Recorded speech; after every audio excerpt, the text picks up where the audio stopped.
It's 10 a.m. That means it's time for a new round of business conversations that concern you, conversations that are current and relevant. To get it here at Business Morning on Channels Television, you're welcome. I'm John Mekwa. We'll begin with prices. Oil prices, it fell in volatile trade on Tuesday as investor concerns about lower demand in China, which is the world's biggest crude importer, and further increases in U.S. and European interest rates offset worries about tight fuel supplies ahead of the winter. Brent crude slid 34 cents to $93.66 a barrel, while WTI crude declined by 20 cents to $87.58 a barrel. Both contracts fell by more than $1 earlier in the session, snapping a three-day rally. COVID-19 curbs in China, which is the world's second largest oil consumer, renewed concerns about lower global fuel demand. Well, still looking at the markets now, but in the commodities market, Chicago corn futures edged up on Tuesday, hovering near their highest level since the end of June that it hit in the previous session, following a reduced production outlook from the United States Department of Agriculture. Soybeans were also trading near their strongest prices since June, after the USDA made bigger than expected cuts to its domestic harvest estimate, while wheat was supported a new 2-month high. The most traded corn contract on the Chicago Board of Trade was up 0.1% at $6.97 a bushel. It ended at $6.96 a bushel yesterday. It hit its highest price since June 27. Soybeans was flat at $14.87 for 3/4 a bushel, while wheat climbed 0.9% to $8.66 a quarter a bushel. And U.S. corn and soybean supplies will fall to multi-year lows as hot and dry weather during August in western growing areas cuts into the harvest potential for both crops. Well, from there we come to Nigeria, where the federal government has announced plans to raise cashew nut production to 500,000 metric tons per annum. That's up from the current 260,000 metric tons, which is produced annually. Speaking to journalists in the Federal Capital Territory to mark the commencement of the Conference of the African Cashew Alliance, the Permanent Secretary to the Ministry of Trade, Investment and Industry, Dr. Evelyn Gige, explains that the government plans to also establish 6 cashew processing plants, which is expected to create over 1 million direct and indirect jobs across the country. The cashew industry currently generates a total of 26 billion naira annually as foreign exchange for the government. These efforts have enhanced activities in the subsector, resulting in an increase in the commodities production in the country. Presently, some government incentives in the sector include 0% duty on all agro-allied machines and equipment acquired for the production of cashew. Capital allowances are granted 100% to companies involved in cashew production and processing. Agro-allied plants and equipment for cashew enjoy enhanced capital allowance of up to 50%. Companies involved in the processing of cashew nuts are listed under Pioneer Industry and are also granted Pioneer status. Companies involved in cashew processing enjoy income tax relief for 3 years, and this can be extended to 5 years. As of today, Nigeria produces about 260,000 metric tons of cashew nuts annually, and we are among the top 5 globally. Plans are ongoing to raise the annual production capacity to well over 500,000 metric tons. Out of the current production figure, 180,000 metric tons are traded as raw cashew nuts. 15,000 metric tons are processed into cashew kernels, and about 10,000 metric tons of kernel are exported.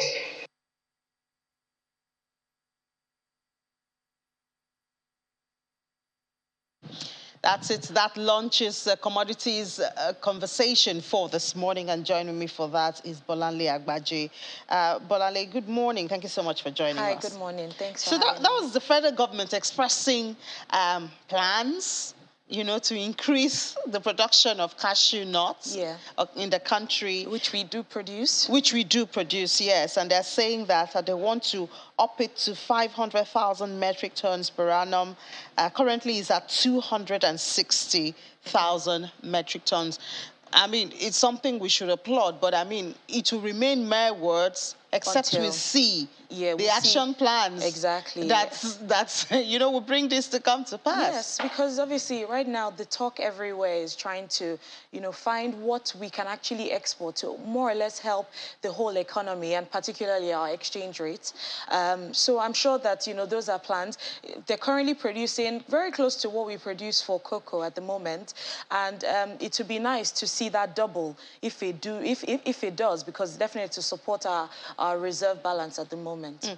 And then we also see that currently that cashew industry currently generates a total of 26 billion naira annually as foreign exchange. Huge. Yeah, huge. So why do we still lack foreign exchange? No, so I think, the value chain, and obviously you still have corruption playing into that, but generating that amount, obviously not all of that amount would go into, the reserves. From that, you would remove, all of the costs, the payment to, from the value chain, so the farmers to the middlemen and to the final, people that do export this particular product. So, what do we have left after that? But nonetheless, it's still something great, and it's something that we actually should, the government should focus on, and not just cashew. There's so many opportunities for many agricultural products, within the Nigerian economy. So they're having a conference now in Abuja. What, from your perspective, from all your findings in talking about commodities, should be their priority at this time? So I think the priority would be, obviously when you have conferences like this, you have, many people that are interested in, for those that are already existing in the cashew space and the newcomers. So it's more or less to capture this group of people and more or less, follow the value chain on to see how much of this cashew that these individuals produce. And obviously focus on what their problems are, what the challenges they're currently facing, and try to alleviate, those challenges. I'm sure one of the major challenges will be the loans, that these farmers have access to, or these these stakeholders have access to. And obviously, what they do face in terms of technology of building or of increasing the production of cashew, and also storage of, because I'm sure cashew has to be dried. So the storage of this particular agricultural produce is something that they can also focus on. So all of that within, majorly, knowing who are these players in the market is what, I think they should focus on. And I do hope they have a lot of investors there, because, something that's a problem to one person may actually be a source of revenue or investment for another person. Yes. So if you have a lot of investors and you have people who can act as off-takers in the value chain. So if a farmer can just do a little bit of this. And then you have someone else that would off-take that and, turn it into something bigger. That, those are the benefits that you do get from, or synergies that you get from, conferences like this. But I think, in Nigeria, most of those conferences are left at conferences. Exactly, just they just, speak about, what the advantages or disadvantages that, and plans on paper. Plans on paper, and they don't follow through. Having like a chain of, or a portal to house these, investors or these stakeholders, in that particular space is something that they can actually take from this particular conference. There's something that they do in Mile 12. I don't know if they do it in other markets. At least I'm familiar with the system in Mile 12. A lot of the people you see who sell things like tomatoes and yam in Mile 12. So they work with the farmers. They give them the funds. Work with them from the planting, the seedling and all of that, going through the stages. So it's like, I'm just giving you money. We have an agreement. When you're done, I will sell it. So it's like a complete cycle. Such a fantastic initiative. But I think why that is not feeding into other, parts of the economy is because it's not on the large scale. You obviously have, very few. I'm sure it'll probably be like 5% when you're looking at, the calculations or the percentage of people that are doing this versus the number of people that should do this to boost the economy significantly. Well, leaving that, we have not very good news for Nigeria. Nigeria has lost its place. I think this is the second month as the leading oil producer in Africa. Angola is. Yes. And then we couldn't even produce up to 1 million barrels. Yes, we produced about 970 barrels per day, which is not great. And that's owing to, the oil thefts, vandalism, strikes here and there. These are some of the challenges that haven't been, addressed by the government. And it's quite sad. I think there was a report released that from, January up until August, we had lost about 13, million barrels, which translates to about 600 billion naira. It's huge. And talking about this at this time is not very nice. Talking about this at a time when our foreign reserve is dwindling, we have subsidy to pay, our debt is increasing, we're talking of still borrowing how much to fund the budget, all of it. And it's quite sad to be speaking about this again, so it calls to question that if they're not getting oil, which is, has been the topic of discussion, the main, commodity in Nigeria, what do we then say for other, particular commodities that we're trying to improve on? Because dealing with oil thefts and vandalism in Niger Delta seems like something that the government can easily handle. So the federal government, the presidency, has created a committee. The committee that's supposed to deal with oil theft. It's supposed to be strong force to deal with that kind of thing. It's not necessarily a committee, because I'm sure for the past, few years there has been, talks and negotiations with the Niger Delta in particular. But right now it's brute force that I believe would, make a significant impact on that particular. Yeah, maybe. And as a result, a lot of upstream,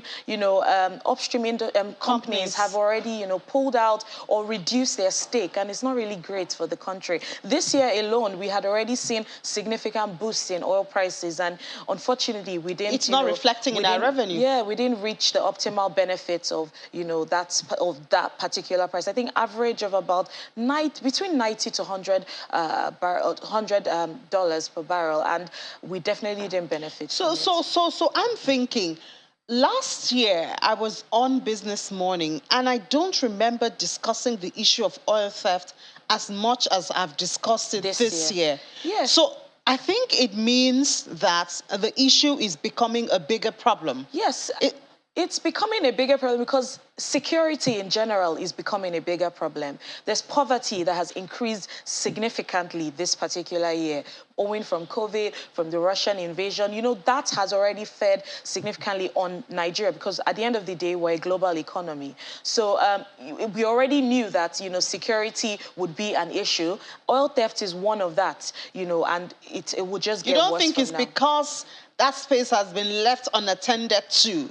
Perhaps that has also given people the idea that, people are doing it and getting away with it. Especially when we hear that it seems like the high-powered people are also involved. Yes. So people are getting protection against, being punished. But in particular, for example, the Trans-Niger pipeline had about 150 holes along the Niger Delta, pathway. And for crying out loud, it's sad that there's no camera, for example, lack of infrastructure to actually catch and make sure that this, doesn't happen. So I think, I don't want to believe it's a deliberate, attempt to not solve that particular problem, because there are lots of people in power benefiting from this. But at the same time, just infrastructure like that would actually ease and make it easy for, and even increase in security. Like you have, people guarding that particular pipeline to make sure that... Because cameras can be destroyed. Yes, cameras can be destroyed. But if you're following up with cameras, obviously cameras can't work for themselves. You obviously have, you need to have, the people actually watching this particular movement or what happens on the camera camera on a daily basis. So doing that, I think is becoming a huge problem for the country. And as long as we keep having these issues, inflation will keep surging. Yes. FPC puts it at 20.4. We're waiting for the MBS. Yes. Unfortunately, in the month of August, we had seen, prices skyrocket. Obviously, the holiday period as well. The fact that, diesel prices are still high, transportation costs is still, all of that we still speak about that contributes to high commodity prices are still there and lingering. So we don't expect that prices to decline anytime soon. Unfortunately, that's the prediction that we have at the moment. And we do hope that going forward, although we've seen the start of the harvest season in this month, and we do hope that, that translates into a bit of lower prices across, domestic commodity prices. Meanwhile, the U.S. is expecting its inflation to decline. Yes, they're doing the... They still have energy surging. They definitely do. But, I think the government is working tirelessly to make sure that this is not a lingering problem. The Fed has already hiked, policy rates, and I think is still expected to do so in the coming months. Okay. So what else? You talked about harvest period now. Yes, what else is going on in there? Yes, so cocoa is good news from cocoa. We do expect that, this will be a buoyant harvest. In 6 states in particular, we have Osun, Ogun, Oyo, Ondo, Edo, and Abia. And I thought Cross River used to be. Yes, but in this particular harvest, it's not, part of what we're seeing now. We do expect that, we reach that particular production target of about 270,000 metric tons. Harvest is good. Rainfall, the rainfall that we had seen between the last week in August and the first week in September actually helped to increase harvest. But I think the only downside risk is the fact that if rainfall does continue, then it would affect the drying of the cocoa pods, and that might not necessarily be great. But so far, so good. The news out there is that, we do expect a buoyant harvest So while this farmers season. are happy with the rainfall, I mean, the flood that it's causing You in the can't country. necessarily have extreme weathers. Extreme weathers are not necessarily good for the production of any agricultural produce. You need to have, adequate sunlight, but not too much. A certain amount of rainfall, but not too much. So I think that's just... Find a balance. But do we see, since we're talking about harvest, do we see food inflation tapering? Yes, so that's the hope that, some commodities would benefit from this particular harvest season. It would be nice to just watch and see which particular commodities, although you still have all of those prices, the transportation costs, that might not, necessarily allow the prices to fall as it should. But we do expect that, this has just a slight, any slight drop in commodity prices would be welcomed. Yeah, if we would notice it. But that also brings the issue of preservation, storage facility, and warehousing, because it comes and then everything is out there, and then it goes and the price is surging.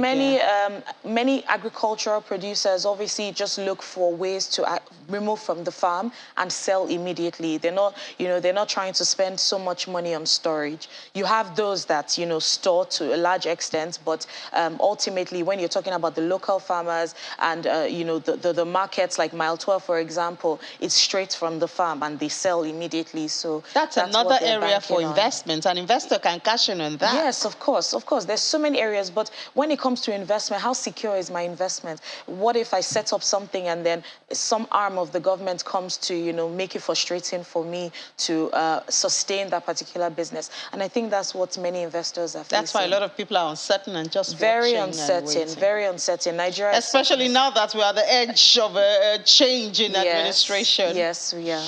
All right, Avalanche, thank you so much for your time and your thoughts this morning. Enjoy the rest of your day. All right, we're still talking commodities, but this time we'll talk about staple crop economic zone processing. We'll take this conversation further, but that'll be after the break. This is Business Morning on Channel.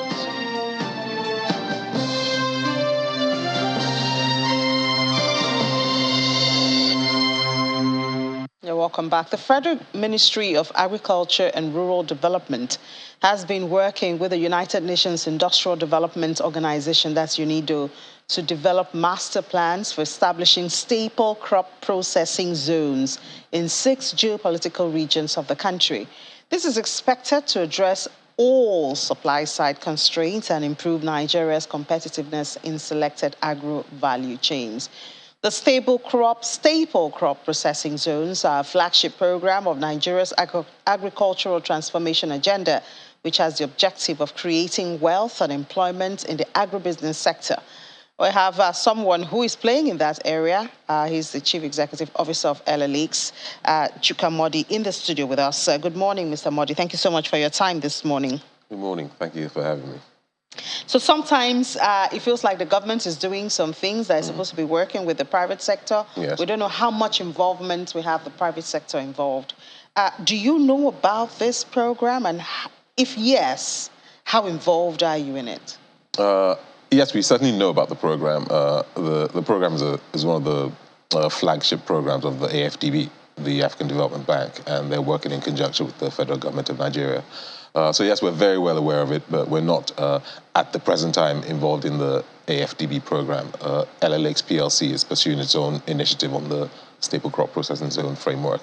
Okay, but this, I know you mentioned the AFDB. AFDB is also contributing because yes. I do see that there's some monies that the World Bank has committed $100 million to sustainable institutions and infrastructure in the zone. Yes. AFDB has committed 152. But I mean, back home, it's supposed to be founded on the Federal Ministry of Agriculture. Yes. And they're supposed to be working with investors and farmers and people in the value chain. So is it that they don't reach out, or you guys just want to work on your own? No, it's not that. I think it's important to understand the actual framework in terms of how they want it needs to be implemented. So the AFDB has earmarked a significant amount of financing for investment in staple crop processing zones, but the AFDB financing comes via the federal government and the Federal Ministry of Agriculture. Essentially, the key is the intention is to boost food production significantly in 18 staple crops, which they're dedicated to doing: cassava, millet, sorghum, which is most of the crops that we're doing. But the AFDB program with the federal government is going through the Ministry of Finance and the Ministry of Agriculture. Because we're a purely private company, we're doing this on our own initiative in Adani in Enugu State.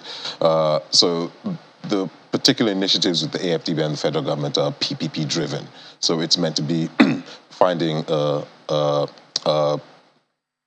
private sector stakeholder who can manage the actual facilities in the staple crop processing zone, manage the infrastructure, manage the processing facilities in conjunction with the federal government. So that's very different from what we're doing at LLX. It's exactly the same initiative, but the framework is different. We're a wholly private company.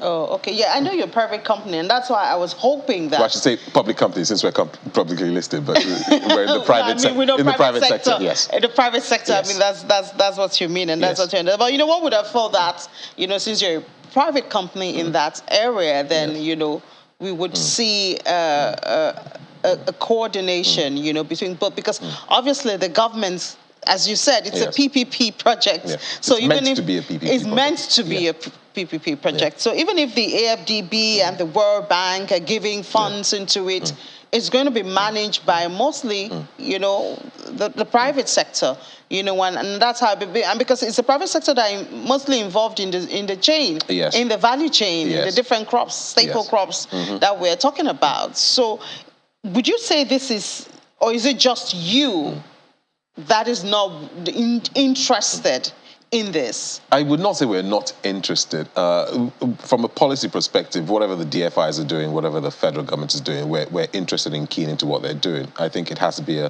collaborative effort. I think generally it's been a collaborative effort so far. The difficulty is trying to manage the interaction between the public sector players and the public sector and the private sector players being coordinated by the Central Bank of Nigeria.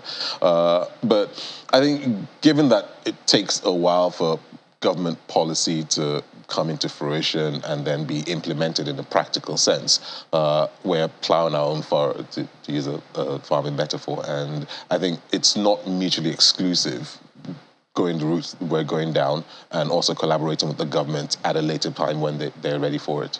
So I don't think there's any particular disconnect between what we're doing and what the government is doing. It can be collaborative. I think we need to collaborate with the government and work with them because government policy translates into more efficiency for us and economic growth and prosperity. But I think it's important that we also try to carry out our own initiatives.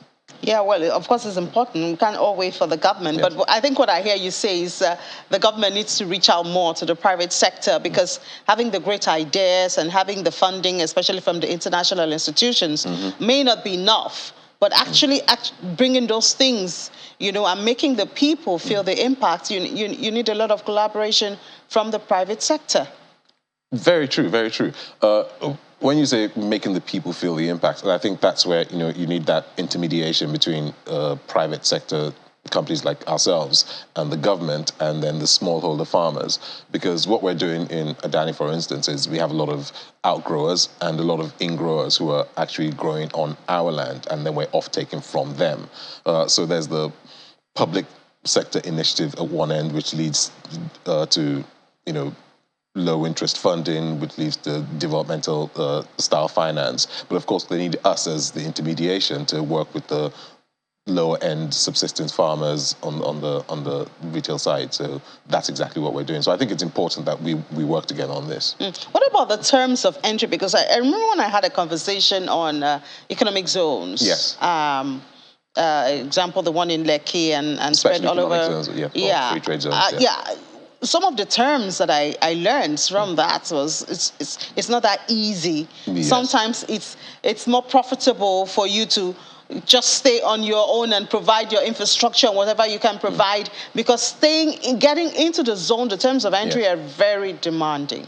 They're demanding, yes. They're capital intensive also. But I think it is important and necessary to have the government side involved, because providing our own infrastructure is certainly not possible from the point of view of you need roads, infrastructure, feeder roads.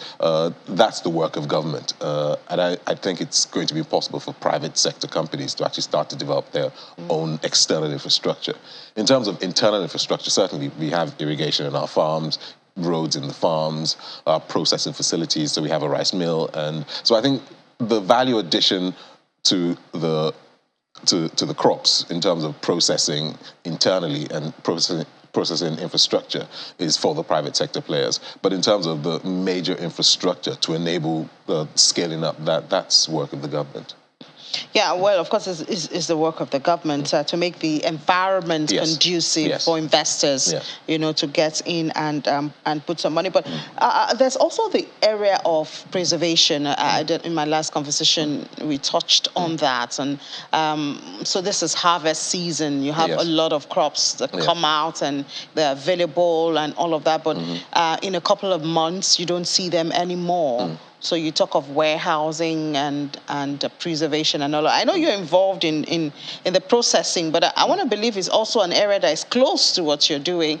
Perhaps we can get you to invest in in preservation and warehousing of some of those tomatoes and pepper and yam, so that when they're off season, and corn especially, corn is getting surging now, for preservation and warehousing. That's all within the agri value chain in how we process efficiently, preservation, silos. And I think one has to take a holistic look at it. So if you don't have infrastructure, proper road infrastructure, it's difficult to get crops from the farm gate to the market. And so there's destruction of value in that intervening period. But of course, you need to have power. You need to have a low inflation environment in order to finance facilities for processing, for preservation also. So I think one has to take a holistic look at these things. It can't be done in isolation. And that's the point of a whole processing zone, that you're looking at all these various aspects within one ecosystem. So we go back to the issue of infrastructure. Yes. But even in the infrastructure, government has, we have the PPP arrangement and all of that, and maybe we need to push more on that. Yeah, I think, look, it's not possible for the public sector finances as they stand at the present time to carry out the needed infrastructure improvements across Nigeria. So I think, you have the Sukuk bonds that are being used to to build roads. But if you look You at have the infrastructure credits, yes. But if you look at the size of the infrastructure deficit in Nigeria, it is not possible to fund it primarily from the size of the current budget. So I think you're going to have to look at significant financing going forward in order to fix roads, in order to fix power. So it comes back to the private sector. I don't think so. I think it's if the government is raising, say, finance through bonds or fixed income instruments on the markets, yes, you need private sector involvement. But I think from a policy perspective and implementation perspective and the financing, it's primarily a government responsibility. Yeah, government drives it. Yes. Yeah. Government. That's part of. But are we making? I mean, we have a lot of initiatives. We have the the PPP arrangements where we've seen a corporate like Dangote, cashing in on that. Yes. Are we making progress? Can we see this infrastructure? Are we moving forward? Can we see it? I think there's slow but incremental change, and I think the key thing is to start moving in the right direction, and that's a function of government policy. It's difficult, it's been very slow, but I think the key thing is once we start moving in the right direction, then we can start to see progress. And electricity is another area. I think we'll be having a conversation on renewable energy. That's also one area people are going to now, since the national grid may not be able to accommodate, all of the need that we are. Well, thank you so much. You want to say something? No. Okay, well, thank you so much, Mr. Chikamwadi, the Chief Executive Officer of Edelix PLC. We wish you the best in your processing zone. And we do hope that we will get more agricultural produce out there, especially for exports, to help our foreign exchange. Thank you so much for being on the show. Very much. All right. So we do have to go to the markets now. We have Will joining in for the market. Mr. Modi, could you just move closer to me?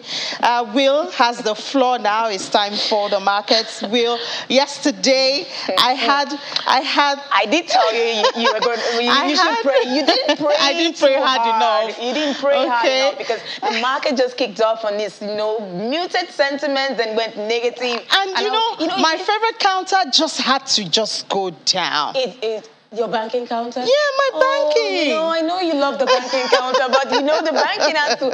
That's the market. It's like a roller coaster. It ended about over 1% on Friday, right? Yes, so I think it's just profit taking. People just want to cash in. I don't know what's going to happen tomorrow. Let me just get what I can at this time. Looking at the macroeconomics, you have to make a decisions. Exactly. And day traders are there just to make quick money. Exactly. And then you're seeing other traders in the market, investors are probably cautious as well, and probably just maybe saying, should I put my money there or in fixed income? So, it just, has received. And MPC is coming on the 26th. This week. No, also, we on the 26th. Also have inflation numbers. Inflation this week, MPC on the 26th. So these factors are probably just building on, and investors are looking ahead and just wondering what to expect, and that's that's how they're making their decisions as they go. Yeah. So the investors, domestic markets, they took profit yesterday. It was down 0.14% as we saw, and settling at 49,625.71 points.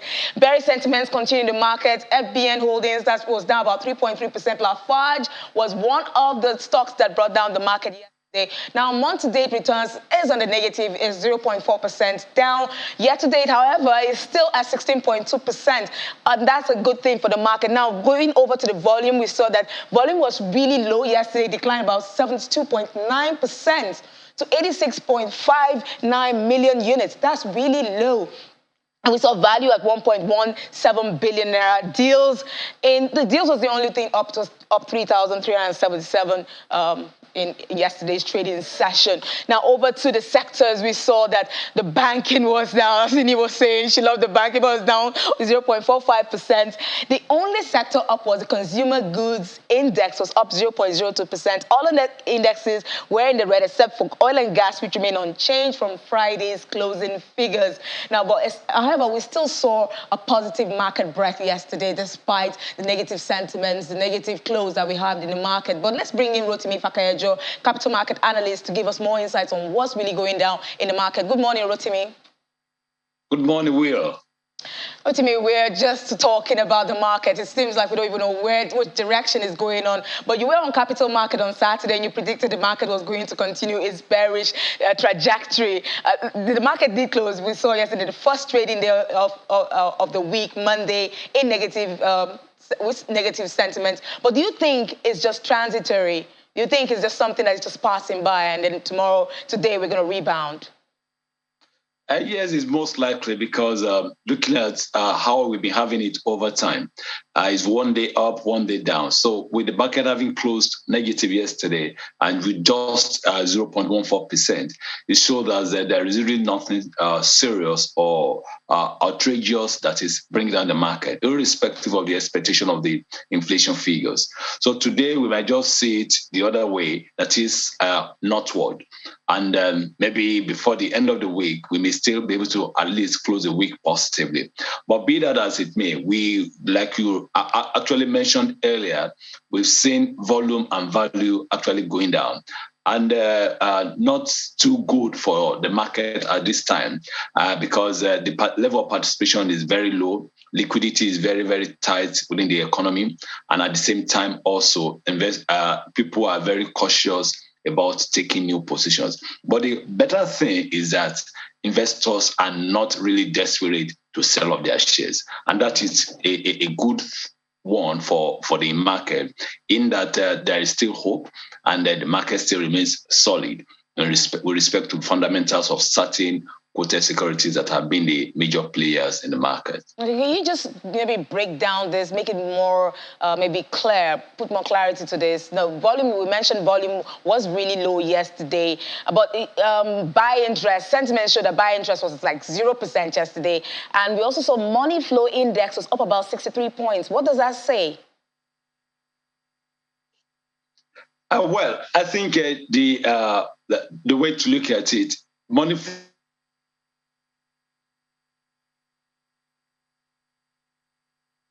Can you hear me, Rotimi? Are you still there? Okay, so we lost Rotimi there, and I'm sure that we want to know how the market performed, how the market is going to perform today, and what that index, the index movement, in the money flow index movement means for volume in the stock market. Now, we're moving on to the NASD market, where we saw negative sentiment still permeating that sector, that segment, 1.32% down yesterday to settle at 746.42 points, and the market cap is at 982.6 billion naira, is falling further away from the 1 trillion naira mark over to the volume and value yesterday. However, we saw a jump in volume and value. It was up 1.37 million units. Trade over 271.97 million naira was traded with just 15 deals in the bag. Now, we saw top losers for yesterday. However, there was no advancer in yesterday's trading session. Central Securities Clearing System was the biggest gainer loser. However, it lost 6.25% yesterday to close at 13 naira 550 kobo, while Friesland Campina Wamco lost 4.4% to close at 86 naira. We move on to the fixed income market. We saw the bond market open the week on an active note. We saw most activities centered around the 2037 paper year, and then towards the early hours of trading, bid offer yield for the 2037 bond was quoted about 13%. Market progress. We saw improved orders for the mid and the long segments as well. The demand for long-tenured bond was sustained, but few trades were consummated due to scarcity of instrument. Now, however, yields inched up on the medium-tenured papers by 5 basis points, while it remains stable on the short and the long end.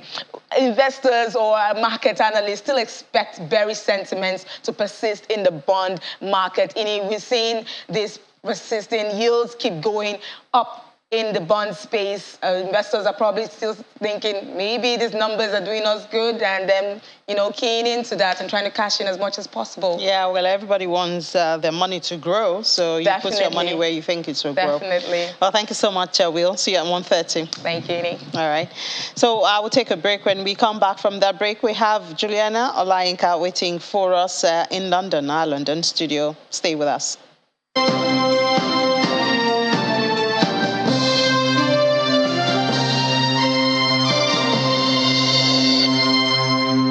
Welcome back. You're still watching Business Morning here on Channels Television. We head straight to our London studio with Juliana Eid standing by. Juliana, good morning. Jobless rate is lowest since 1974. Is this just because of the falling wages?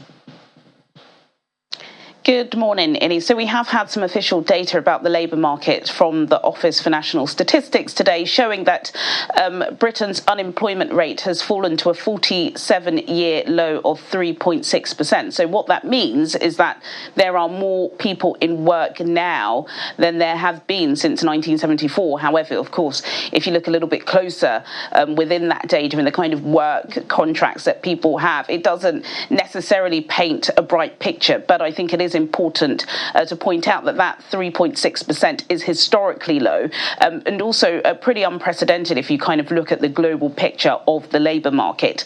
However, as I said, it is quite mixed because the data does also reveal that there are more people economically inactive than there has been for quite some time. I believe 9 million people in this country are basically not working, but many of those people are students or a lot of individuals who are on long-term sick pay. We still have thousands of people suffering from long-term COVID and they are unable to work. But of course, you know, this does again show that the labour market is quite squeezed. There are still 1.27 million vacancies, which is again a pretty high record for this country. This is putting a lot of demand on employers because it is really difficult to get skilled labour at the moment. So of course, you know, if you are struggling in your workplace at the moment, you know, you are likely to demand for a higher salary, and that's why we have been seeing industrial action and employees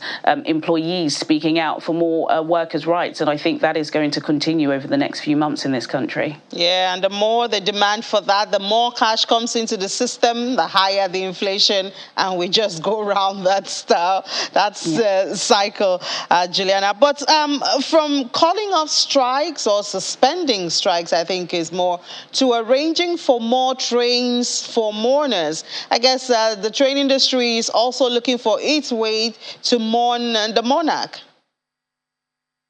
Yeah, you're absolutely right. Of course, the nation has been plunged into a 10-day national mourning in respect to the late Her Majesty, the Queen Elizabeth II.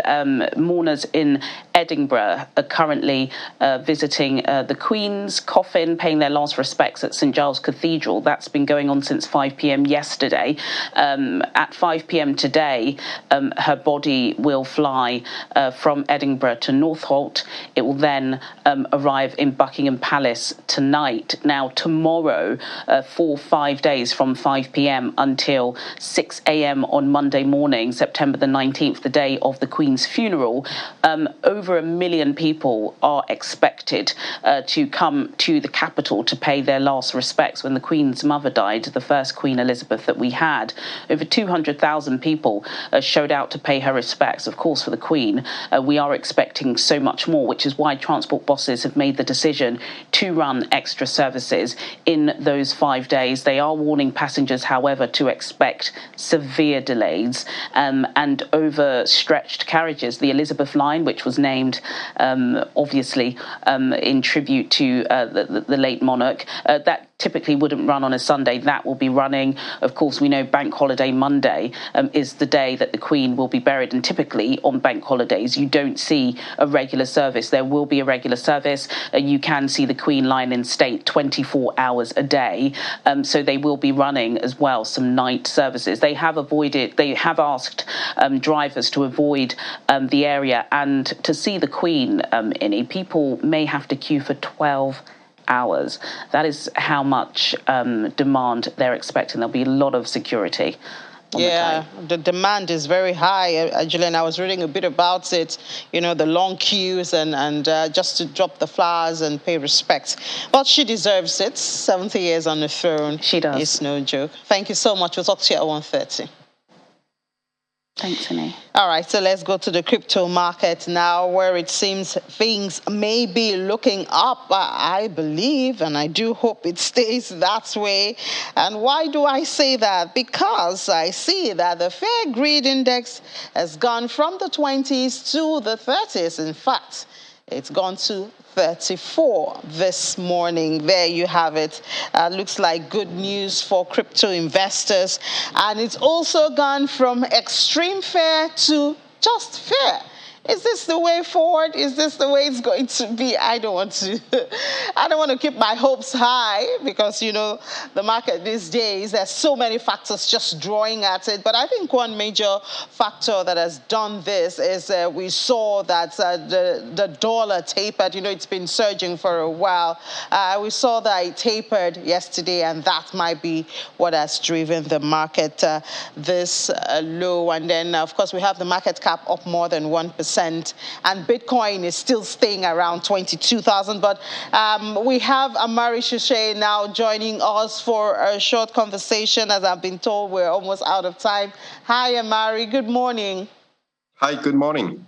Good to have you. Well, can you tell us why the launching of Avalanche is crucial at this time, especially for eCash? Yeah, so we're launching Avalanche in eCash in 2 days on the 15th. And we expect it's going to improve greatly the security of the network, improve the usability of the network because we're going to have much faster confirmation, probably like less than 10 minutes.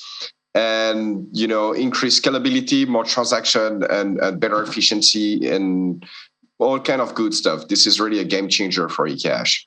So how does this upgrade your position, the position of your project? So far, eCash has been, you know, a regular Bitcoin fork, like there are many of them.